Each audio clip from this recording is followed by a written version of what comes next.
Students, last lecture में हमने calculus of variation को स्टडी किया। इस मेथड में हमने आयलर कंडीशन को डिराइव किया और डिफरेंट एग्जांपल्स में आयलर कंडीशन को यूज़ करते हुए डिफरेंट फंक्शंस को मिनिमाइज़ किया। बेसिकली ये मेथड हमें वो पाथ देता है जिस पाथ के अलोंग कोई पर्टिकुलर फंक्शन जो है वो मिनिमाइज़ हो जाए। तो आज के इस लेक्चर में हम कुछ और एग्जांपल्स देखेंगे related to the calculus of variation और आयलर कंडीशन की एक और फॉर्म बनाएंगे जिसकी हेल्प से हम वही काम कर सकते हैं जो आयलर कंडीशन करती है। यानी आज के लेक्चर में हम इस मेथड को एग्जांपल से स्टडी करेंगे और कुछ पर्टिकुलर एग्जांपल्स के लिए हम उसको सिंप्लीफाई करेंगे। Today's first example is a famous problem in the history of physics. This is called the Brachistochrone problem or the shortest time problem or the roller coaster. तो इस प्रॉब्लम में हम ये देखेंगे कि यहाँ आपके पास एक पार्टिकल है। ये particle down to the hill move करता हुआ आ रहा है from an initial point x1 y1 to a final point x2 y2। तो हमने देखना है कि ये पार्टिकल इनिशियल से फाइनल पॉइंट तक जब आता है under the action of the force of gravity, तो ऑब्वियसली इसको ये मोशन में एक टाइम लगता है।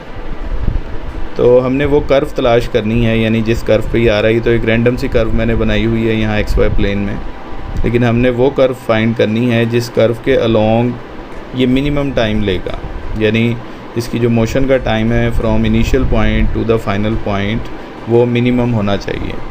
तो ये जो प्रॉब्लम है इसी वजह से इसको हम मिनिमम या शॉर्टेस्ट टाइम प्रॉब्लम भी कहते हैं। तो शॉर्टेस्ट टाइम प्रॉब्लम में हमने एक पार्टिकल की मोशन स्टडी करनी है down to the hill on a certain path in which it takes the shortest time to cover this distance. For this problem we consider a particle moving in a constant force field. Constant force means the force of gravity is constant in that region where this particle is moving. So we consider the constant force particle in the constant force field starting at rest from some point x1 y1 to some lower point x2 y2. So we have to find the path that allows the particle to accomplish the transit in the least possible time. इस problem को solve करने के लिए हमें time का integral बनाना होगा। आपको मालूम है कि आयलर कंडीशन को यूज़ करने के लिए हमें उस वेरिएबल का इंटीग्रल बनाना होता है जिसको हमें मिनिमाइज़ करना है। तो चूँकि ये प्रॉब्लम टाइम से रिलेटेड है, इसमें हमने शॉर्टेस्ट टाइम फाइंड करना है, तो फिर हम टाइम का इंटीग्रल बनाएंगे और उस इंटीग्रल को कंपेयर करेंगे फंक्शन फाइंड करने के लिए और फिर आयलर कंडीशन को यूज़ करेंगे। तो let us start with the definition of velocity. You know that velocity is ds over dt, where s is the distance and t is the time. तो यहाँ से हम dt को सेपरेट कर लेते हैं। यहाँ dt से टोटल टाइम फाइंड करने के लिए हमें इंटीग्रेट करना होगा बोथ साइड्स पे। तो ये हमारे पास टाइम का इंटीग्रल आ गया।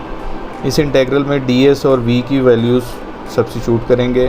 तो पहले वेलोसिटी की वैल्यू फाइंड करते हैं।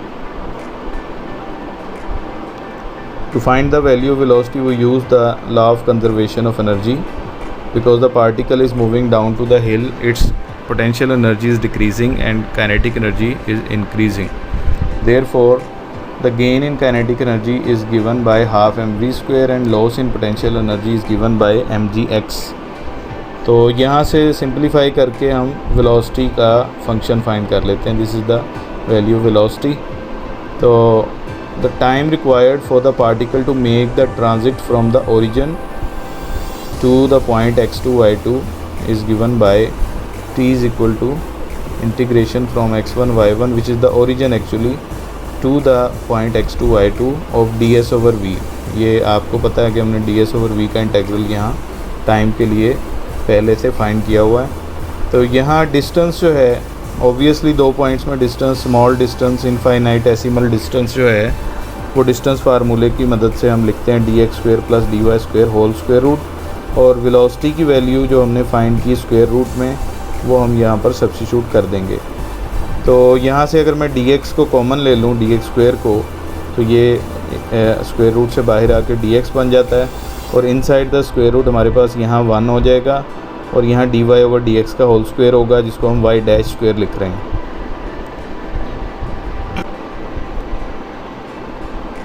The time of the transit is a quantity for which a minimum is desired. Because the constant 2g inverse square root does not affect the final equation, the function f may be identified as.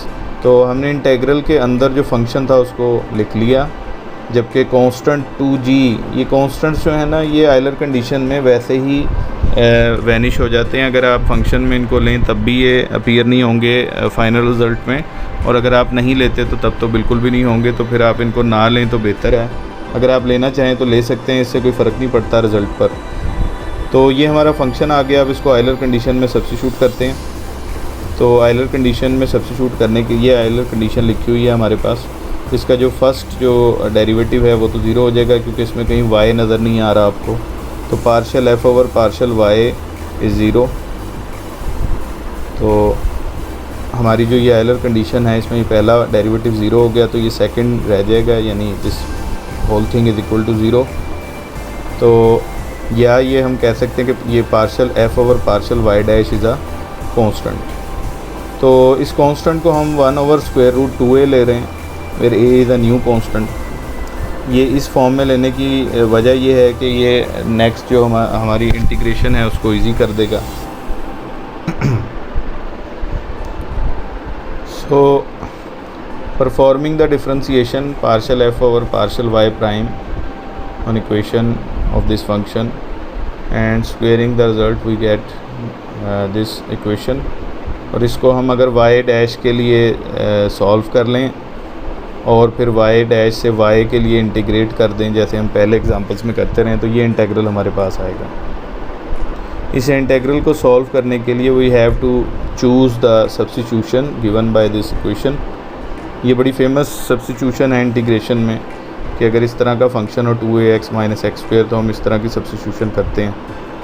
तो ये substitution है, ये इसका dx है, ये हम इसमें put करते हैं इंटीग्रल में। इस इंटीग्रल को जब हम इसमें सब्स्टिट्यूट करेंगे तो ये कुछ इस फॉर्म में आ जाएगा, और इसको जब हम इंटीग्रेट करेंगे तो हमारे पास जो रिज़ल्ट आएगा वो नेक्स्ट स्लाइड में है। After the integration we get this solution. इस सोल्यूशन में ये कांस्टेंट ऑफ इंटीग्रेशन है। तो आपने देखा कि ये सोल्यूशन हमारे पास आ गया by substituting x is equal to this function. ये सब्स्टिट्यूशन की तो ये सोल्यूशन आ गया। तो हम कह सकते हैं कि these two equations are the solution of the problem. तो ये दोनों आप देख रहे हैं कि these are the parametric equations in theta. तो ये किसी न किसी कर्व को डिफ़ाइन करेंगी। वो जो भी कर्व होगी उस कर्व के अलोंग हमारा जो पार्टिकल है वो शॉर्टेस्ट टाइम में ओरिजिन से किसी भी पर्टिकुलर पॉइंट तक पहुंचेगा under the action of gravity. तो ये हमारा सोल्यूशन फाइंड हो गया। इस कर्व को थोड़ा सा हम जो है वो स्टडी कर लेते हैं। इस कर्व को हम साइक्लॉइड कहते हैं। ये parametric equations of a cycloid हैं। साइक्लॉइड कर्व क्या होती है? Cycloid is a curve traced out by a point on the rim of a rolling wheel. तो ये जो रोलिंग व्हील है इसके रिम के ऊपर जो ये पॉइंट है, इस पॉइंट से जो कर्व ट्रेस आउट होगी from x1 y1 to this is x2 y2। तो ये जो कर्व आपको नज़र आ रही है ये डार्क कलर में, this is the cycloid curve. तो पार्टिकल जो है वो मिनिमम टाइम में इस तरह की कर्व के अलोंग मूव करता हुआ डाउन टू द हिल जो है under the force of gravity वो हमें मिलेगा from origin to the point on the curve.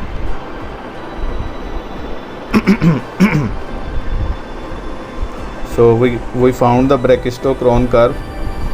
What is the meaning of Brachistochrone in mathematics? A Brachistochrone curve, it is a Greek word.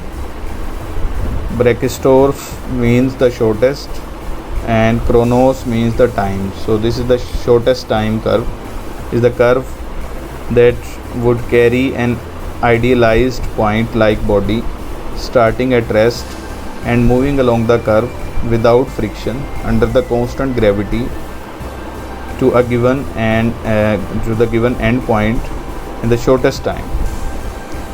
So this is the definition of the Brachistochrone curve which we obtained in the form of a cycloid. Now we derive the second form of the Euler equation. तो जो Euler equation हम अभी तक use कर रहे थे उसको different forms में लिखा जा सकता है. ये एक फेमस फॉर्म है जिसको मैं सेकंड फॉर्म कह रहा हूँ. तो इसको हम बनाएंगे पहले और फिर इसकी एग्जांपल जो है वो सॉल्व करेंगे.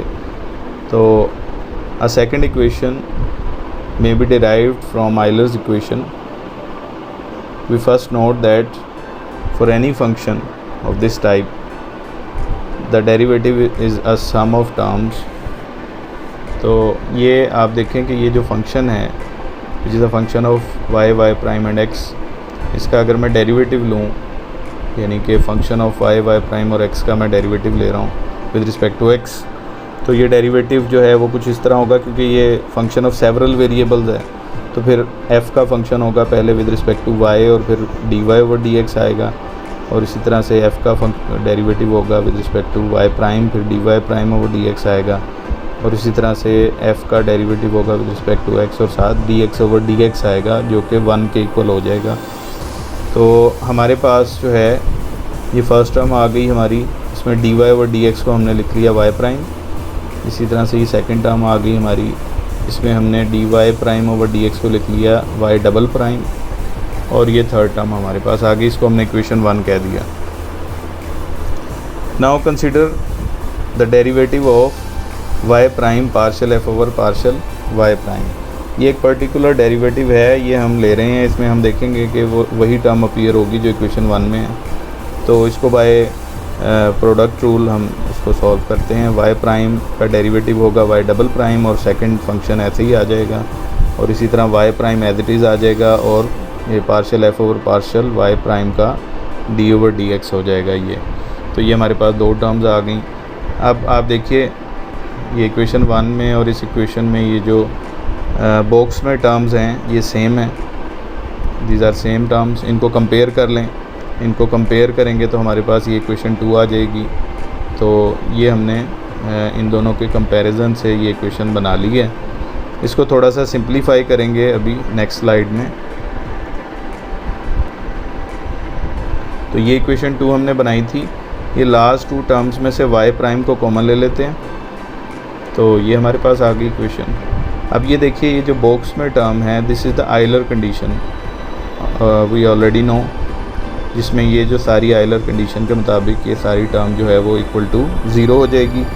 तो ये सारा 0 हो जाएगा बॉक्स. हमारे पास जो रह जाएगा उसको आप देख लें, ये d ओवर dx है और ये भी d ओवर dx है. तो इसको हम लेफ़्ट साइड पे ले जाएंगे और d ओवर dx को कॉमन ले लेंगे. तो ये हमारे पास आ जाएगा d over dx of this thing. और ये जो minus partial f over partial x है ये भी लेफ़्ट साइड पे ले जाएंगे, प्लस हो जाएगा. ये हमारे पास आ गई equation. So we can use this so called second form of Euler equation in case in which f does not depend explicitly on x in partial f over partial x is equal to 0. यानी ये condition जो second form बनाई है ये ज़्यादातर उस वक्त use होती है जब ये जो फर्स्ट टर्म है ये 0 हो जाए. यानी आपका जो फंक्शन f है वो एक्सप्लिसिटली x पर डिपेंड नहीं कर रहा होता. यानी f फंक्शन जो भी आएगा डिफरेंट एग्जांपल्स में आप उस f फंक्शन को देखिए कि उसमें x की टर्म अपीयर नहीं होगी, x अपीयर नहीं हो रहा होगा. एक्सप्लिसिटली आपको x नज़र नहीं आ रहा होगा. इम्प्लिसिटली तो आपको पता है ना कि x y में है छुपा हुआ, यानी y is a function of x है और y prime is a function of x है. लेकिन एक्सप्लिसिटली x आपको नज़र नहीं आ रहा होगा, जिसकी वजह से जो पार्शियल डेरिवेटिव है ये ध्यान में रखें कि पार्शियल डेरिवेटिव है तो partial derivative with respect to x 0 हो जाएगा. तो ऐसी सिचुएशन में जहाँ partial derivative of function with respect to x 0 हो जाए फिर हम इस इक्वेशन 3 को इस फॉर्म में लिखते हैं. यानी d over dx of this whole function is equal to 0 भी लिख लें तब भी ठीक है. या ये चूँकि जिस फंक्शन का डेरिवेटिव 0 हो रहा हो फंक्शन कांस्टेंट होता है तो फिर आप इस फॉर्म में भी लिख सकते हैं. सो this is the second form of the Euler condition. ये हम कंडीशन जो लिख रहे हैं सेकंड फॉर्म ये लिखते हैं, इसके साथ ये लिखना ज़रूरी है कि for partial F over partial X is equal to zero, यानी जब ये ज़ीरो होगा तभी हम ये कंडीशन यूज़ कर सकते हैं। अगर ये ज़ीरो नहीं होगा तो फिर हम ये कंडीशन यूज़ नहीं करेंगे, बल्कि हम इक्वेशन 3 को यूज़ करेंगे फिर। So let us take its example, एक एग्ज़ाम्पल लेते हैं इसको समझने के लिए। So this is the example to study the second form of Euler's condition. तो ये एग्ज़ाम्पल क्या है, ये जियोडेसिक की एग्ज़ाम्पल है। इस एग्ज़ाम्पल में हमने जियोडेसिक जो है जियोडेसिक पाथ फाइंड करना है along the surface of a sphere. तो पहले तो ये समझ लेते हैं कि व्हाट इज़ अ जियोडेसिक। तो a geodesic is a line that represents the shortest path between any two points when the path is restricted to a particular surface. So we have to find the geodesic on a sphere. ये हमारा particular problem है। तो पहले तो मैं geodesic को बता दूं कि ये क्या होती है। आप कोई से 2 पॉइंट ले लें किसी भी सरफेस के ऊपर, उन दोनों पॉइंट्स को ज्वाइन करने वाली जो भी कर्व बनेगी उसको हम जियोडेसिक कहेंगे।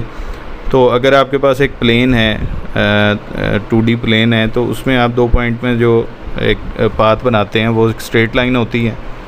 लेकिन अगर आपके पास एक स्फीयर है, जैसे एक फ़ुटबॉल है, आप फ़ुटबॉल पे 2 पॉइंट्स ले लें और उनके दरमियान एक शॉर्टेस्ट डिस्टेंस जो है वो एक पाथ की फॉर्म में आप ड्रॉ करें, तो वो एक कर्व आएगी आपके पास, वो स्ट्रेट लाइन नहीं होगी।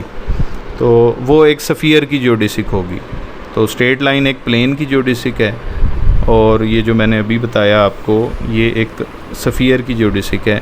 इसी तरह से कोई रैंडम सरफेस भी हो सकती है, किसी भी तरह की सरफेस हो सकती है जिस पर हम 2 पॉइंट्स के दरमियान जो है वो एक पाथ डिफ़ाइन करते हैं जो जियोडेसिक कहलाता है। ये जियोडेसिक जो है ये ज़्यादातर यूज़ की जाती है जब हम जनरल थ्योरी ऑफ रिलेटिविटी में कर्व्ड स्पेस टाइम को स्टडी करते हैं।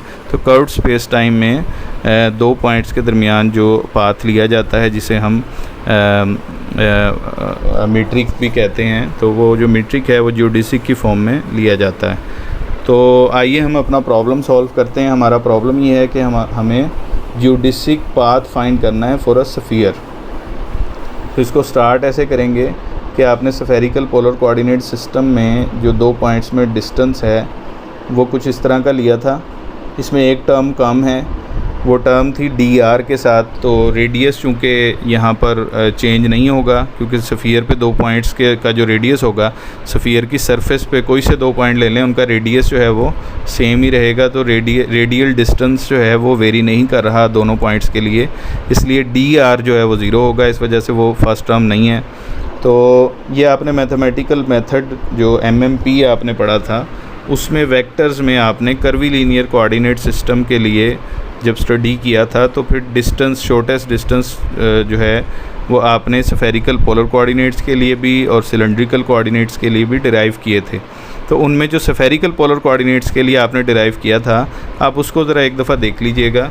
उसमें 3 टर्म्स आती थी, एक dr के साथ, dr स्क्वायर के साथ, एक d थीटा स्क्वायर के साथ और एक d फाई स्क्वायर के साथ। तो चूँकि यहाँ dr है नहीं, क्योंकि r रेडियल डिस्टेंस में वेरिएशन नहीं है for the 2 points on the sphere, दोनों के लिए रेडियल डिस्टेंस सेम है, तो इसलिए dr की टर्म यहाँ अपीयर नहीं हो रही। सेकेंडली ये कि ये जो रो लिखा हुआ है ये रेडियस है, यहाँ हमने रेडियस को r से नहीं बल्कि रो से रिप्रेजेंट किया है। क्यों किया है, उसकी रीज़न ये है कि यहाँ रेडियस कांस्टेंट है, तो रो इज़ अ कांस्टेंट। तो ये हमारा डिस्टेंस है, अब infinitesimal distance, small distance for the curve between any 2 points in spherical polar coordinate system for the radial distance to be remain constant। तो ये हमारे पास डिस्टेंस आ जाएगा। तो प्रॉब्लम को सॉल्व करते हैं। ये हमने डिस्टेंस ले लिया इन स्फेरिकल पोलर कोऑर्डिनेट्स। तो the distance S between any 2 points 1 और 2, इसको कंप्लीट डिस्टेंस फाइंड करने के लिए इंटीग्रेट करेंगे दोनों तरफ। तो ये ऐसा आ जाएगा, ds को इंटीग्रेट किया ऐसा आ गया, और राइट साइड पे integration from point 1 two point 2 हमने ले ली, और ये सारा फंक्शन हमने यहाँ पुट कर दिया। चूँकि रो कांस्टेंट है उसको हमने बाहर ले लिया, और इनसाइड द ब्रैकेट हमने d फाई स्क्वायर को, ये d फाई स्क्वायर है, इसको बाहर निकाल लिया स्क्वायर रूट से। तो यहाँ d थीटा व d फाई का स्क्वायर बन गया, और यहाँ से d फाई बाहर आ गया। तो अब ये जो d थीटा व d फाई है इसको मैं यहाँ थीटा प्राइम कह रहा हूँ, तो ये थीटा प्राइम का स्क्वायर बन गया, ये थीटा प्राइम स्क्वायर है और ये साइन स्क्वायर थीटा आ गया। तो ये हमारा फंक्शन बन गया। This is the function. ये आयलर कंडीशन में जो पुट करना है ये वो फंक्शन है हमारा, ये हमने फाइंड कर लिया। अब यहाँ आप देख लें थीटा प्राइम हमने डी थीटा और डी फाई को कहा था, लेकिन यहाँ फंक्शन फाई पे डिपेंड नहीं कर रहा। आप देखें यहाँ फाई नहीं है, तो partial F over partial phi is zero. इस वजह से हम second form of the Euler equation जो है वो यूज़ कर सकते हैं, क्योंकि हमने वहाँ कहा था कि अगर partial F over partial x zero हो तो यहाँ एक्स की जगह पर फाई है, तो फिर हम यहाँ कह रहे हैं कि partial F over partial phi अगर ज़ीरो हो तो हम सेकंड फॉर्म यूज़ कर सकते हैं। तो let us use this second form which says that f minus y prime partial f over partial y prime is equal to constant if partial f over partial x is zero. यहाँ x जो है वो हमने phi को लिया हुआ है और y हमने थीटा को लिया हुआ है। तो हमारा जो फंक्शन है उसको हम आयलर कंडीशन की सेकंड फॉर्म में पुट करेंगे। ये हमने जस्ट सब्स्टिट्यूशन की है which is equal to some constant, उसको हमने कांस्टेंट को a ले लिया है। तो इस इक्वेशन को सॉल्व करेंगे, ये डेरिवेटिव परफॉर्म करेंगे और सोल्यूशन इसका थोड़ा सा सिंप्लीफाई करेंगे तो ये आएगा। तो इसमें हम थीटा प्राइम जो है हमारा this is d theta over d phi, इसको सब्स्टिट्यूट करेंगे और थोड़ा सा इसको थीटा प्राइम इनवर्स की फॉर्म में लिख के ये d phi over d theta बना लेंगे। और यहाँ से डी फाई हम फाइंड करेंगे, डी थीटा दूसरी तरफ जाएगा और फिर फाई फाइंड करेंगे। फाई के लिए हमें इंटीग्रेट करना पड़ेगा बोथ साइड्स पे। इंटीग्रेशन के बाद जो सोल्यूशन आएगा वो हमारे पास ये लिखा हुआ है। ये इंटीग्रेशन आपने ख़ुद परफॉर्म करनी है, ये थोड़ा सा मैथमेटिक्स है जो आपको करना होगा। तो इसमें ये सिंपल सब्स्टिट्यूशन से हो जाएगा, इट्स वेरी सिंपल। तो ये हमारे पास सोल्यूशन आएगा। इस सोल्यूशन को फर्दर हम सिंप्लीफाई करते हैं। यहाँ बीटा एक कांस्टेंट है which is 1 minus A square over A square. तो हम इसको फर्दर थोड़ा सा रीशफल करेंगे तो ये हमारे पास इक्वेशन आ जाएगी, इक्वेशन 5। तो ये जो सोल्यूशन हमें मिला है इसको थोड़ा सा अंडरस्टैंड करने के लिए, स्टडी करने के लिए हमें इसको कार्टेशियन सिस्टम में चेंज करना होगा। तो रेक्टेंगुलर कोऑर्डिनेट सिस्टम में चेंज करने के लिए इस सोल्यूशन को हम मल्टीप्लाई करेंगे रो साइन थीटा से बोथ साइड्स पे, और साथ ही साथ हम एक्सपेंड करेंगे जो सोल्यूशन में साइन फाई माइनस अल्फ़ा का फंक्शन है इसको भी एक्सपेंड करेंगे। तो हमें कुछ ये इक्वेशन 6 की फॉर्म में मिलेगी। तो इस इक्वेशन को फर्दर सिंप्लीफाई करके कार्टेशियन सिस्टम में कन्वर्ट करने के लिए हम बीटा कोस अल्फ़ा जो कि कांस्टेंट है इसको हम a के इक्वल ले लेते हैं और बीटा साइन अल्फ़ा को हम b के इक्वल ले लेते हैं। तो हमें ये इक्वेशन मिल जाएगी। अब इस इक्वेशन को आप गौर से देखिए, rho sine theta sine phi spherical polar coordinate system में rho sine theta sine phi जो है वो y के इक्वल होता है, ये y आ गया। और इसी तरह से rho sine theta cos phi जो है वो x के इक्वल होता है, तो ये x आ गया। और इसी तरह से रो कोस थीटा जो है वो z के इक्वल होता है, तो हमारे पास ये z आ गया। अब ये इक्वेशन 8 जो हमारे पास आई है, this is the equation, this is our solution in rectangular coordinate system, so which is the equation of a plane passing through the center of the sphere. Hence the geodesic on a sphere is the path that the plane forms at the intersection with the surface of the sphere, which is called a great circle. तो आइए इसको समझते हैं कि ये solution जो equation 8 में आया है जिसको मैंने लिखा है यहाँ कि ये एक प्लेन की इक्वेशन है जो कि स्फीयर के सेंटर से पास करता है।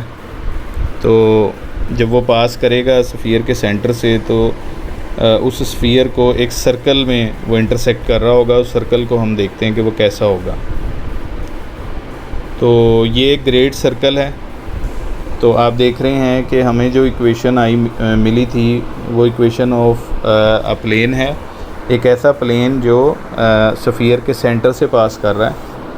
तो आप देख रहे हैं कि ये स्फीयर के सेंटर से ये जो प्लेन है, ये प्लेन जो स्फीयर के सेंटर से पास कर रहा है, तो ये इंटरसेक्ट करेगा उस स्फीयर को और हमारे पास ये एक सर्कल आ रहा है। तो जो सर्कल स्फीयर के सर्कमफ्रेंस पे हमें मिलता है, सरफेस पे मिलता है, और उस सर्कल का सेंटर स्फीयर के सेंटर से कोइंसाइड करता है, ऐसे सर्कल को हम ग्रेड सर्कल कहते हैं।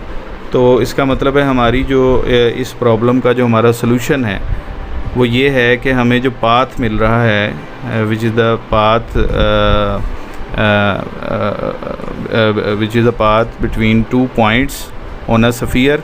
तो shortest path between 2 points on a sphere जो है वो पाथ हमें एक सर्कल की फॉर्म में मिलेगा। जो ग्रेड सर्कल होगा तो पूरा सर्कल तो नहीं होगा, लेकिन वो 2 पॉइंट्स उस ग्रेड सर्कल के ऊपर ही एग्जिस्ट कर रहे होंगे।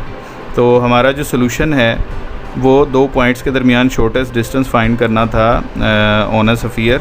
तो वो सोल्यूशन हमने फाइंड किया कि वो 2 पॉइंट्स एक ऐसे सर्कल पर होंगे जो एक प्लेन के इंटरसेक्शन से मिलेगा, हमें प्लेन और स्फीयर के इंटरसेक्शन से मिलेगा when the plane is passing through the centre of the sphere. तो अ ग्रेड सर्कल और Riemannian circle of a sphere is the intersection of the sphere and a plane which passes through the center point of the sphere. For any 2 points on the sphere of surface of the sphere, there is a unique grade circle through the 2 points. The minor arc of a grade circle between any 2 points is the shortest surface path between them. In this scene, the minor arc is analogous to straight lines in spherical geometry. यानी जो plane geometry में हमारे पास straight line होती है वो spherical geometry में इस तरह की एक जो पाथ हमें मिला है, माइनर आर्क जो हमें मिली है वो एक स्ट्रेट लाइन ही कहलाएगी, लेकिन स्फेरिकल ज्योमेट्री में। तो स्फेरिकल ज्योमेट्री की स्ट्रेट लाइन एक माइनर आर्क होती है ऑन द ग्रेड सर्कल, जबकि प्लेन ज्योमेट्री में 2 पॉइंट्स में शॉर्टेस्ट डिस्टेंस जो है वो एक स्ट्रेट लाइन होता है। The length of the minor arc of a great circle is taken as the distance between 2 points on a surface of a sphere in Riemannian geometry. The great circles are the geodesics of the sphere. तो ये थोड़ा सा difference भी दिखाया गया है कि small circles जो आप देख रहे हैं ये स्मॉल सर्कल है, ये भी स्मॉल सर्कल है। स्मॉल सर्कल उसे कहते हैं जो जिसका सेंटर स्फीयर के सेंटर से कोइंसाइड नहीं करता, और ये जो सेंटर में आप देख रहे हैं this is a great circle, और इसका जो सेंटर होगा यहाँ वो स्फीयर के सेंटर से कोइंसाइड करेगा। So this is our solution of the problem. In the next lecture we study Hamilton's principle. Hamilton's principle वो डायनामिकल प्रिंसिपल है जो डीएलम्बर्ट्स प्रिंसिपल की तरह हमें इक्वेशन ऑफ मोशन की डेरिवेशन में और फर्दर कुछ कंसिक्वेंसेस में हेल्प करेगा। लेकिन ये जो प्रिंसिपल है हैमिल्टन्स प्रिंसिपल, जिसे मैंने इंटेग्रल प्रिंसिपल भी कहा था, ये प्रिंसिपल बेस करता है प्रिंसिपल ऑफ वेरिएशंस पर। तो इसलिए हमने पहले प्रिंसिपल ऑफ वेरिएशन और उसकी कुछ एग्जांपल स्टडी की हैं ताकि हम हैमिल्टन्स प्रिंसिपल को स्टडी कर सकें, और हैमिल्टन्स प्रिंसिपल के कंसीक्वेंसेस जो हमें हैमिल्टोनियन मैकेनिक्स की तरफ ले जाएंगे, which is another method to study the dynamical system just like the Lagrange equations, हमें हैमिल्टन्स इक्वेशंस की तरफ ले जाएंगे जो हमें उसी तरह से सॉल्यूशंस देंगी हमारे डायनामिकल प्रॉब्लम्स का, जैसे हम ऑलरेडी ऑब्टेन कर रहे थे इन लाग्रांज मैकेनिक्स। Thank you.